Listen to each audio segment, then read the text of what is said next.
England में बैरिस्ट्री की पढ़ाई शुरू की तो मुलाकात हो गई मोहनदास करमचंद गांधी से। तब महात्मा जी को याद आई लंदन के अपने दोस्त मौलाना मजरुल हक की, और गांधी जी पहुंचे उनके घर।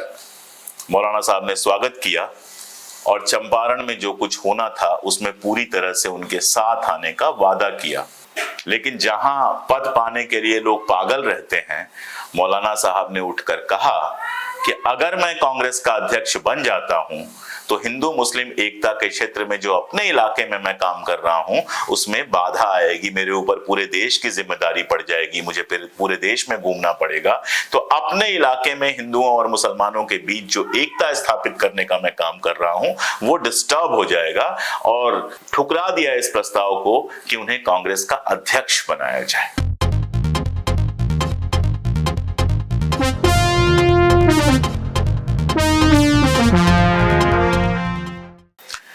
नमस्कार, द क्रेडिबल हिस्ट्री के इस नए एपिसोड में आपका स्वागत है। और हमने आपसे वादा किया था कि आजादी की लड़ाई के ऐसे दीवानों की कहानियां हम लगातार लेकर आते रहेंगे जिनके बारे में अक्सर या तो नहीं बात होती है या उनके राज्यों से बाहर, उनके इलाकों से बाहर बहुत कम बात होती है, यानी जिन्हें या तो भुला दिया गया है या भुलाने की साजिशें की जा रही हैं।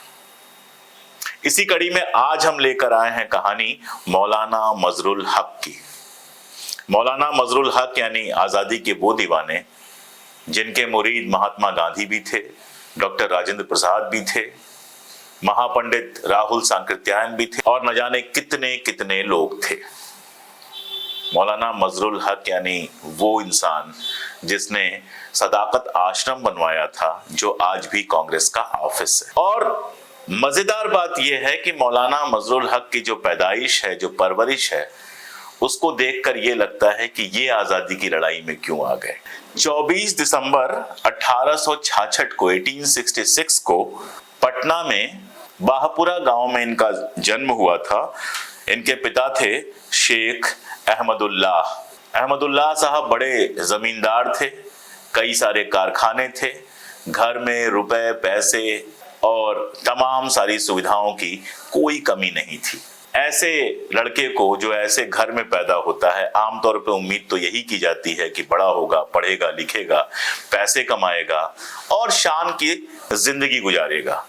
वो आजादी की लड़ाई में आएगा, वो जेल में जाएगा, ये सोचना बहुत मुश्किल होता है। लेकिन चाहे वो मोतीलाल नेहरू हों या जवाहरलाल नेहरू हों या मौलाना मजरुल हक हों या ऐसे हजारों हजार लोग मिलते हैं जिन्होंने ये सारी चीजें जो बचपन के साथ उनको मिली थी, ये सारा जो अय्याशी का साजो सामान मिला था, उसको एक किनारे किया और अंग्रेजों की गुलामी से देश को आजाद कराने के लिए अपना सब कुछ लगा दिया गया। मजेदार बात यह है कि ऐसे लोगों पे सवाल उठता है, और जिन लोगों ने आजादी की लड़ाई में एक पत्ता नहीं तोड़ा वो आज खुद को देशभक्त साबित करने में लगे। खैर, मौलाना का बचपन वैसा ही गुजरा जैसा किसी भी रईस घर के बच्चे का गुजरता है। उसके बाद उनको पढ़ने के लिए लखनऊ भेजा गया। कैनिंग कॉलेज था जो अब लखनऊ यूनिवर्सिटी बन गया है, तो कैनिंग कॉलेज से उन्होंने अपनी पढ़ाई की। मन तो उनका नहीं था, लेकिन वालिद का दबाव था। उस जमाने में इंग्लैंड जाकर बैरिस्टर बनना बहुत बड़ी बात मानी जाती थी, तो वालिद चाहते थे कि बेटा जो पढ़ने में बहुत तेज था वो इंग्लैंड जाए, वहां से बैरिस्ट्री करे और फिर आकर या तो बड़ा अधिकारी बने और या तो बड़ा वकील बने। तो माँ बाप की जिद के आगे सर झुकाए चले गए इंग्लिस्तान यानी कि इंग्लैंड। इंग्लैंड में बैरिस्ट्री की पढ़ाई शुरू की तो मुलाकात हो गई मोहनदास करमचंद गांधी से, जो उस जमाने में बैरिस्ट्री करने के लिए गुजरात से आए थे, और दोनों की बहुत अच्छी दोस्ती हो गई। दोनों ही बैरिस्ट्री तो कर रहे थे, लेकिन दोनों के मन में कहीं ना कहीं ये बात लगातार चल रही थी कि हिंदुस्तान में अंग्रेजों का जिस तरह का शासन है उसको हटाना बहुत जरूरी है, गुलामी की जंजीर काटना बहुत जरूरी है। लेकिन उस दौर में कुछ खास ना हो पाया। लौट के आए मौलाना साहब और लौटकर अंग्रेजी अदालत में मुंसफ के पद पर गए, यानी सीधे मुंसफ मजिस्ट्रेट जिसको आजकल कहा जाता है, तो मुंसफ मजिस्ट्रेट हुए। आप समझ सकते हैं कि उनके सामने फिर एक बार अय्याशी भरा जीवन जीने के सारे रास्ते खुल गए। लेकिन कुछ लोग दूसरी ही मिट्टी के बने होते हैं, उनसे सीधा रास्ता नहीं चला जाता है, वो अपने लिए टेढ़ा मेढ़ा रास्ता चुनते हैं। तो मौलाना ऐसे ही टेढ़े मेढ़े रास्तों पे चलने वाले थे और बीच में घट गई एक घटना। हुआ ये कि जो उनका ऑफिसर था, जुडिशियल कमिश्नर था, उसने मौलाना से कहा कि मेरे लिए 2 शिकारी कुत्तों का इंतजाम कर दीजिए। कोई और अफसर होता तो अपने बॉस के कहने पे कैसे भी इंतजाम कर देता, या नीचे वालों को कह देता कि भाई बॉस को चाहिए वो इंतजाम कर दें, इंतजाम हो जाता, कोई ऐसी मुश्किल चीज तो नहीं थी। लेकिन मौलाना को लग गया बुरा। उन्होंने कहा कि मैं यहाँ मुंसिफी करने आया हूँ या इनके लिए कुत्ता इकट्ठा करने आया हूँ, और वो लड़ गए जुडिशियल कमिश्नर से। जब लड़ गए तो नौकरी जानी ही थी। अंग्रेज वैसे भी नहीं चाहते थे उस दौर में कि हिंदुस्तानी बड़े अफसर बने। एक सबसे प्रसिद्ध किस्सा जो है वो सुरेंद्रनाथ बनर्जी का है। वो भी अच्छे घर में पैदा हुए थे, इंग्लैंड गए, आईसीएस की परीक्षा पास की। पहले तो अंग्रेजों ने एक पेच फंसा दिया कि आपने अपनी उम्र कम करके बताई है, आपकी रियल उम्र ज्यादा है। फिर उन्होंने पूरी लड़ाई लड़ी, सारे कागज पेश किए, सारे दस्तावेज पेश किए, तब जाके सुरेंद्रनाथ बनर्जी को आईसीएस ज्वाइन करने दिया गया। और ज्वाइन करने के कुछ दिन बाद ही उनके ऊपर आरोप लगा के उनको नौकरी से निकलवा दिया गया, क्योंकि उस जमाने में जो अंग्रेज अफसर थे, जो अंग्रेजी पूरा सिस्टम था, वो चाहता नहीं था कि हिंदुस्तानी बड़े पदों पर जाए।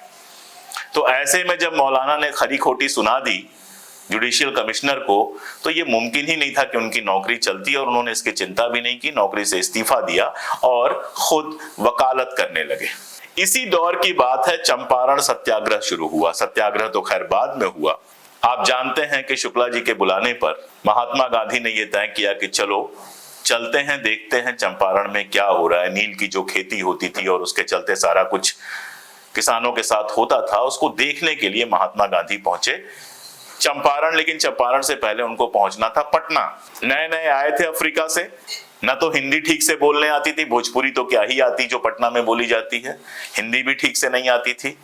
राजेंद्र प्रसाद का पता था उनके पास, तो रामकुमार शुक्ला जी के साथ पहुंच गए वो राजेंद्र प्रसाद के घर।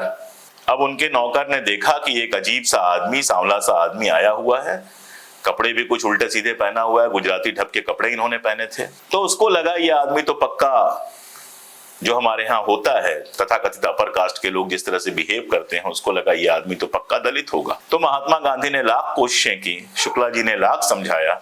चूंकि राजेंद्र प्रसाद घर में नहीं थे तो उनके नौकर ने वहां पर उनको कोई सुविधा नहीं दी। तब महात्मा जी को याद आई लंदन के अपने दोस्त मौलाना मजरुल हक की, और गांधी जी पहुंचे उनके घर। मौलाना साहब ने स्वागत किया और चंपारण में जो कुछ होना था उसमें पूरी तरह से उनके साथ आने का वादा किया। बाद में जब महात्मा गांधी चंपारण पहुंचे, चंपारण में आंदोलन शुरू होता है, तो जो लोग उनके साथ लगातार रहे उनमें से एक राजेंद्र प्रसाद थे और दूसरे मौलाना मजरुल हक। ये दोनों लोग इसके पहले पॉलिटिक्स में एक्टिव नहीं थे, अपनी अपनी वकालत कर रहे थे और बेहद सफल वकील थे। राजेंद्र प्रसाद और सरदार पटेल, ये 2 लोग ऐसे हैं जो महात्मा गांधी के मिलने से पहले बेहद सक्सेसफुल वकील थे, अच्छे बंगलों में रहते थे, शानदार जीवन जीते थे।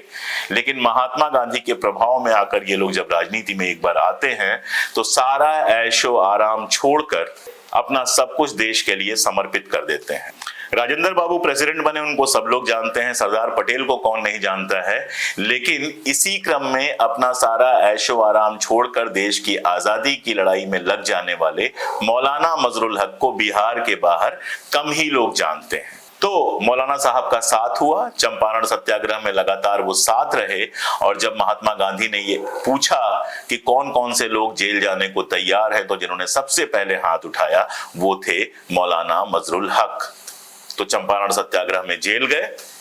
जमींदार के लड़के इंग्लैंड से बैरिस्ट्री पढ़ के आए, मुंसफ मजिस्ट्रेट हुए, मुंसफी छोड़ी, शानदार वकालत चल रही थी, अब जेल भी गए। उस दौर में मौलाना को जो सबसे महत्वपूर्ण चीज लगी वो लगी कि अंग्रेज पूरी तरह से हिंदुओं और मुसलमानों को बांटने में लगे हैं। उन्हें लगा कि सबसे जरूरी काम यह है कि हिंदू मुस्लिम एकता की फील्ड में काम किया जाए। मिंटो मार्ले रिफॉर्म आया था, आप लोग जानते हैं। उसके बाद अचानक से हिंदुओं मुसलमानों के बीच में भेदभाव बहुत बढ़ गया था। अंग्रेज लगातार फूट डालो और राज करो की नीति पे कोशिश कर रहे थे। तो इस मामले पे बात करने, अपना प्रस्ताव रखने उन्होंने तय किया कि वो इंग्लैंड जाएंगे और अकेले नहीं जाएंगे, एक प्रतिनिधिमंडल लेके जाएंगे। उस प्रतिनिधिमंडल में सच्चिदानंद सिन्हा साहब थे, भूपेंद्र नाथ बसु थे, जिन्ना साहब थे जो तब तक सांप्रदायिक नहीं हुए थे, और लाला लाजपत राय थे। ये सारे लोग इंग्लैंड जाते हैं, वहां अपनी बात रखते हैं, लेकिन अंग्रेज इनकी बात क्यों कर मानते? अंग्रेज तो इसी पॉलिसी पे चल रहे थे कि हिंदुओं मुसलमानों में जब तक झगड़ा होता रहेगा तब तक हमारा सिक्का चलता रहेगा, तब तक हमारे खिलाफ कोई बड़ा मूवमेंट नहीं खड़ा हो सकता है। तो वहां से लौट के आने के बाद, चंपारण सत्याग्रह के बाद, मौलाना मजरुल हक ने जिस फील्ड में काम करना शुरू किया वो थी हिंदू मुस्लिम एकता की। हुआ ये कि बिहार के शाहबाद जिला में, जहां के वो थे, और पलामू जिले में गाय के कुर्बानी को लेकर दंगे शुरू हुए। और जब दंगे शुरू हुए तो इनको रोकने के लिए वहां पहुंचे मौलाना मजरुल हक, और उनकी भूमिका पर ज्यादा कुछ कहने की जरूरत नहीं है। डॉक्टर राजेंद्र प्रसाद ने जो कहा था मैं वही पढ़कर दोहरा देता हूं। डॉक्टर राजेंद्र प्रसाद अपनी आत्मकथा में लिखते हैं, मजरुल हक के हस्तक्षेप के बाद न केवल हिंदू मुस्लिम दंगा बंद हुआ, बल्कि दोनों के बीच एकता का एक नया दौर भी शुरू हुआ। और फिर अपने प्रयासों को लगातार जारी रखने के लिए उन्होंने मॉडर्न बिहार नाम से एक मैगजीन निकाली और एक अंग्रेजी साप्ताहिक निकाला, वीकली मैगजीन निकाली, द मदरलैंड। आप समझ सकते हैं कि इन चीजों से अंग्रेजों को कितनी दिक्कत हुई होगी, और इसीलिए न केवल इनके दोनों अखबार बंद करा दिए गए, बल्कि उनके ऊपर जुर्माना भी लगा और उनको जेल भी भेज दिया गया। लेकिन उस दौर के जो हमारे आजादी की लड़ाई के दीवाने थे वो कहां डरते थे जेल और जुर्माने से। जेल हुई, जुर्माना लगा, लेकिन मौलाना साहब अपना काम बदस्तूर जारी रखते रहे। इसी बीच में आ गया 1920 और 21 का दौर, 1920s का दौर। 1920-21 में आप जानते हैं जलियांवाला बाग कांड के बाद महात्मा गांधी ने पूरे देश में अपील की सत्याग्रह की, जिसमें अंग्रेजी माल के बहिष्कार का मामला शामिल था, अंग्रेजी स्कूलों के बहिष्कार का मामला शामिल था। और यही नहीं, उन्होंने वकीलों, डॉक्टरों, जो सरकारी नौकरियां कर रहे थे, उन सबसे अपील की थी कि आप लोग अपनी नौकरियां छोड़ें और पूरी तरह से खुद को सत्याग्रह के मूवमेंट में झोंक दें। मौलाना मजरुल हक ने ये पुकार सुनी और अपनी अच्छी खासी चलती हुई वकालत छोड़कर सत्याग्रह में शामिल हो गए। उसी बीच में एक और महत्वपूर्ण घटना घटी। अब गांधी जी ने कहा तो लड़कों ने स्कूल छोड़ दिया, कॉलेज छोड़ दिया। उसके बाद कहां जाते, रहते कहां? जो अपने गांव से पढ़ने के लिए आए थे, पढ़ते कहां? मैं बता चुका हूं पहले एक वीडियो में कि इसी के समाधान के लिए देश भर में कांग्रेस ने विद्यापीठों की स्थापना की, देश भर में कांग्रेस ने कॉलेज खोले, स्कूल खोले, बच्चों के रहने की जगह बनाई। पटना में ये काम मौलाना मजरुल हक ने अपने हाथ में लिया और इंजीनियरिंग के कुछ बच्चे जिन्होंने अपना कॉलेज छोड़ दिया था उनके लिए घर बनवाए। और न केवल घर बनवाया बल्कि उसमें बच्चों के साथ रहना शुरू किया, उनके साथ चरखा चलाना, उनको गांधीवाद की शिक्षा देना और उनकी शिक्षा की व्यवस्था करना, ये सारा कुछ शुरू किया। और उस जगह का नाम रखा सदाकत आश्रम। सदाकत का मतलब होता है सादगी, सादा शब्द से बना हुआ है। सदाकत का मतलब होता है कि जहां दिखावा ना हो, जहां भड़काऊ चीजें ना हो, जहां शांति हो, जहां सादगी हो।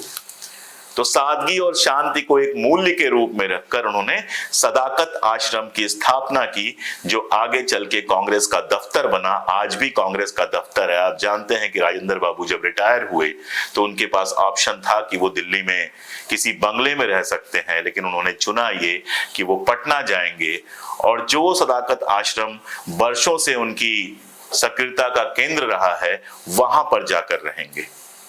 ये महत्व था मौलाना मजरुल हक का, जिन्होंने सदाकत आश्रम बनवाया। गुवाहाटी में जब कांग्रेस हुई तो ये कहा गया कि मौलाना साहब को कांग्रेस का प्रेसिडेंट बनाया जाए, अध्यक्ष बनाया जाए। लेकिन जहां पद पाने के लिए लोग पागल रहते हैं, मौलाना साहब ने उठकर कहा कि अगर मैं कांग्रेस का अध्यक्ष बन जाता हूं तो हिंदू मुस्लिम एकता के क्षेत्र में जो अपने इलाके में मैं काम कर रहा हूं उसमें बाधा आएगी, मेरे ऊपर पूरे देश की जिम्मेदारी पड़ जाएगी, मुझे पूरे देश में घूमना पड़ेगा। तो अपने इलाके में हिंदुओं और मुसलमानों के बीच जो एकता स्थापित करने का मैं काम कर रहा हूं वो डिस्टर्ब हो जाएगा, और ठुकरा दिया इस प्रस्ताव को कि उन्हें कांग्रेस का अध्यक्ष बनाया जाए।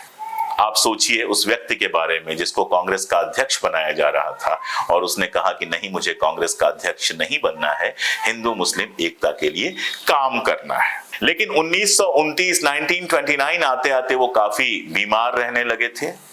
फालिज का अटैक हुआ था, पैरालिसिस का अटैक हुआ था, उनको चलना फिरना मुश्किल हो गया था। तो जाहिर तौर पे ऐसे में उनकी बहुत सक्रियता नहीं रह सकती थी। शिक्षा के क्षेत्र में भी उन्होंने काफी काम किया था, लेकिन 1929 आते आते मैंने आपको बताया कि शारीरिक अवस्था के चलते वो धीरे धीरे राजनीति से और बाकी सारी चीजों से खुद को किनारे कर लेते हैं और फिर उनकी 30 में 1930 में उनकी मृत्यु हो जाती है। मैं आपको डेट बताता हूं, 2 जनवरी 1930, 2 जनवरी 1930, 2 जनवरी 1930 को मजरुल हक साहब की डेथ हो जाती है। मैं जब राहुल सांकृत्यायन पे काम कर रहा था, आप में से काफी लोगों को पता होगा कि मैंने अभी हाल में ही राहुल सांकृत्यायन की जीवनी लिखी है। तो राहुल उस समय तिब्बत में थे। तिब्बत में उनको यह खबर मिली, काफी बाद में मिली, कि मौलाना मजरुल हक की मृत्यु हो गई है। और उसके बाद मौलाना मजरुल हक के बारे में जितने प्यार से उन्होंने लिखा है कि पटना में जिस व्यक्ति की मैं सबसे अधिक इज्जत करता था, जिसको मैं अपना आदर्श मानता था, वो थे मौलाना मजरुल हक। ऐसे ही डॉक्टर राजेंद्र प्रसाद जो उनके बहुत करीबी थे, उन्होंने भी उनके बारे में ऐसा ही बहुत भावुक वक्तव्य लिखा है। तो ये थे मौलाना मजरुल हक, जो अपनी आंखों से आजादी की रोशनी तो नहीं देख पाए, लेकिन जिनके बनवाए हुए सदाकत आश्रम पे 15 अगस्त 1947 को तिरंगा शान से जब फहराया होगा, तो अब रूह आत्मा वगैरह पे जो भरोसा करता हो करे, जो ना करता हो ना करे, लेकिन उनके जो ख्वाब थे वो ख्वाब तो जरूर मुस्कुराए होंगे। जिन ख्वाबों के लिए जमींदारी का ऐशो आराम, बैरिस्ट्री का ऐशो आराम, मुंसिफी का ऐशो आराम, वकालत का ऐशो आराम छोड़कर मौलाना मजरुल हक जेल में गए, आंदोलन किया, हिंदू मुस्लिम एकता के लिए काम किया, वो 15 अगस्त 1947 को वो ख्वाब जरूर मुस्कुराए होंगे। आजादी के बाद भी पटना में कम से कम उन्हें याद रखने की कोशिशें हुई। उनके नाम पर एक यूनिवर्सिटी बनी और भी कई संस्थाएं उनके नाम पे बनी है, एक स्टेडियम उनके नाम पे है। लेकिन पटना के बाहर मौलाना मजरुल हक को बहुत कम याद किया जाता है। अक्सर उनका जिक्र चर्चाओं में नहीं आता है, शायद इसलिए भी कि उन्होंने पद नहीं लिए। इतिहास में जब अध्यक्षों की सूची बनी, कांग्रेस अध्यक्षों की सूची बनी, तो उसमें मौलाना साहब नहीं थे और किसी ऐसे पद पर वो नहीं गए जिसके लिए उनको याद रखा जाए। लेकिन आजादी के दीवानों की यही तो सबसे बड़ी खूबी थी कि उनके लिए कोई पद, कोई डेकोरेशन महत्वपूर्ण नहीं था। उनके लिए महत्वपूर्ण था देश के लिए काम करना। तो क्रेडिबल हिस्ट्री पे काम करते हुए मुझे लगा कि मौलाना मजरुल हक को अगर मैं नहीं याद करूंगा तो ये गद्दारी होगी आजादी की लड़ाई के इतिहास को समझने, बताने की हमारी कोशिशों में। इसलिए मौलाना मजरुल हक का किस्सा आपके सामने मैं लेकर आया। मैं अपना काम करता रहूंगा और जैसा मैं अक्सर कहता हूं, हमेशा कहता हूं कि मैं अपना काम करता रहूंगा, आप अपना काम करते रहिए। जुड़िए हमारे चैनल से, सब्सक्राइब कीजिए, ज्वाइन कीजिए। ये वीडियोस कम से कम दूर तक जरूर पहुंचाइए ताकि आजादी की लड़ाई के वो किस्से जो लोग भूलते जा रहे हैं वो लोगों को याद रहे। जो लोग आज ये खड़े होकर कह रहे हैं कि मुसलमान आजादी की लड़ाई में नहीं लड़े, उनको एक करारा थप्पड़ पड़े और हमारे वो शहीद, हमारे वो दीवाने जिन्होंने आजादी की लड़ाई में अपना सब कुछ समर्पित कर दिया, उनको हम अपना श्रद्धा सुमन अर्पित कर सकें।